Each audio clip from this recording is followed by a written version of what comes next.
with the great Senator Eric Schmitt, who importantly not only is a terrific senator, but he was a former Missouri Attorney General. Mr. Schmitt, welcome back to the show. Happy holidays on an unhappy occasion.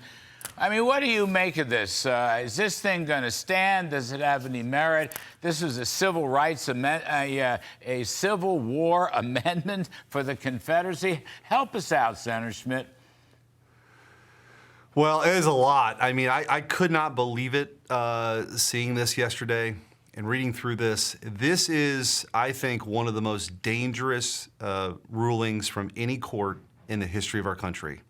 The idea that somehow, without any due process protections, without any protections that go with having evidence come in without a trial, just some sort of summary decision here, that they're going to take off the leading presidential candidate of one political party is totally insane. It's outside the bounds of any authority that they have. I'm confident that the Supreme Court will sort of check this thing here. But it does go to show, Larry, the lengths to which the left in this country, who claims to want to protect democracy is willing to destroy it.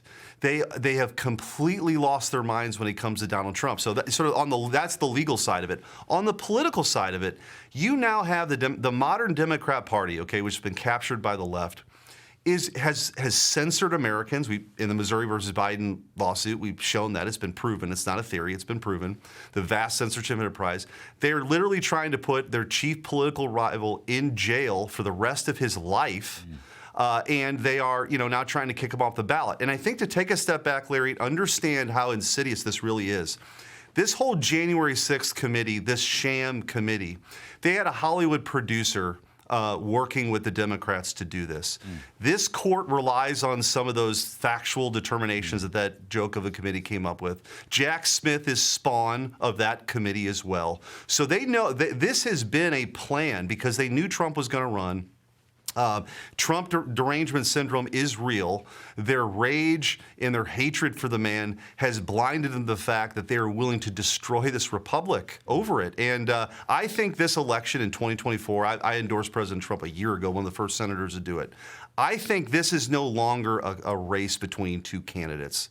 This is going to be a statement about this is about reviving and saving our country. This is about people. I don't know how they voted in 2020, but they're going to look at this and say, this isn't America. Like if this was happening in another country, Larry, and it does, by the way, happen in banana republics, our State Department would be warning people about it. There'd be potential sanctions on the line if they were trying to take out a chief political opponent.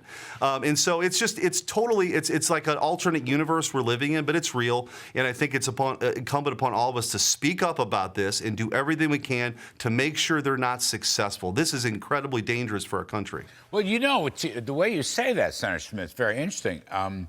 This is really, and I had a little bit of this in my opening riff, this is a battle between the left-wing forces of command and control socialism versus conservative forces of representative and institutional democracy.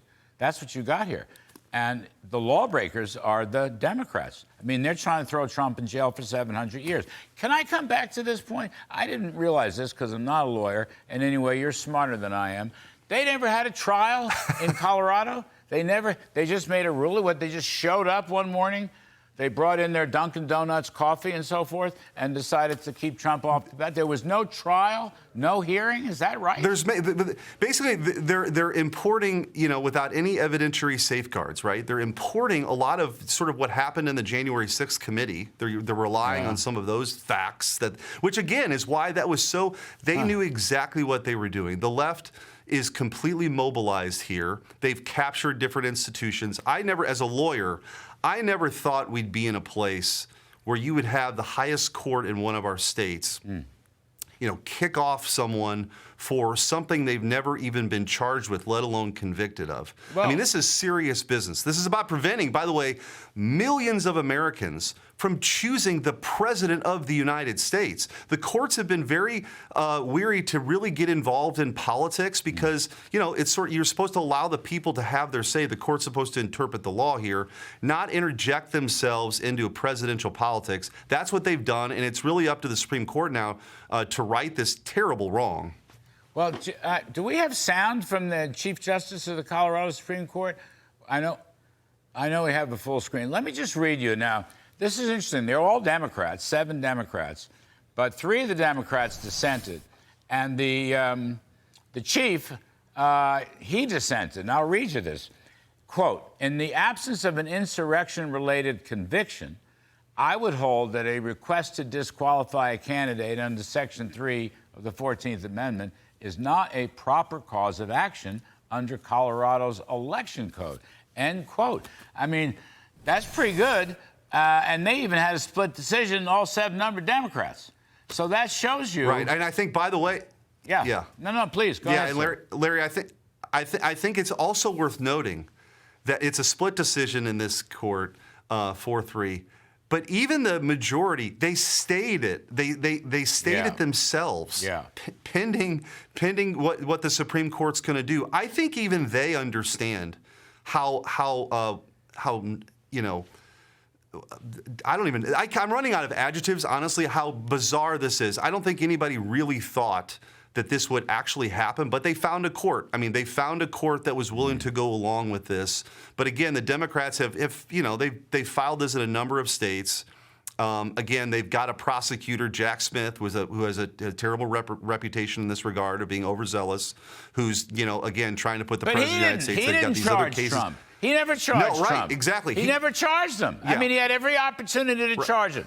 I mean, really, doesn't that amount to something? Doesn't that tell you something? I mean, the Merrick Garland Justice Department, they're obviously complicit, goes to this guy, Jack Schmitt, who, you're right, he has a very checkered career, but that's not the charge. He was going after Trump on some fraud charges. Right? Like, I don't know. And I think... He didn't say it was insurrection. We played the speech. Senator. Trump never mentioned. He never mentioned anything about insurrection. He said, be peaceful and patriotic. What? That's free speech. Even they didn't go there. And I think in 100 years, when you and I are long gone, Larry, people are going to look back in this sort of time frame, and they're going to be scratching their heads. If we can, by the way, hold on to the Republic, because as Benjamin Franklin famously said, walking out of the Constitutional Convention, what do you have? A republic if you can keep it, because the founders knew how fragile this whole thing was.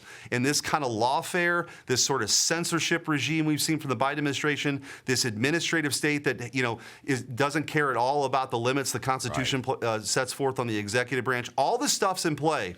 And that's why I think this 2024 cycle, as I said earlier, is going to be so important. It is not just about 2 candidates anymore. It is about the country and whether or not we're going to see more of this. Because if they can do it to Donald Trump, we're fooling ourselves and we don't think there's going to be somebody else down the line. Yes, sir. Senator Eric Schmitt of Missouri. Thank you ever so much, Senator. You've been great to us.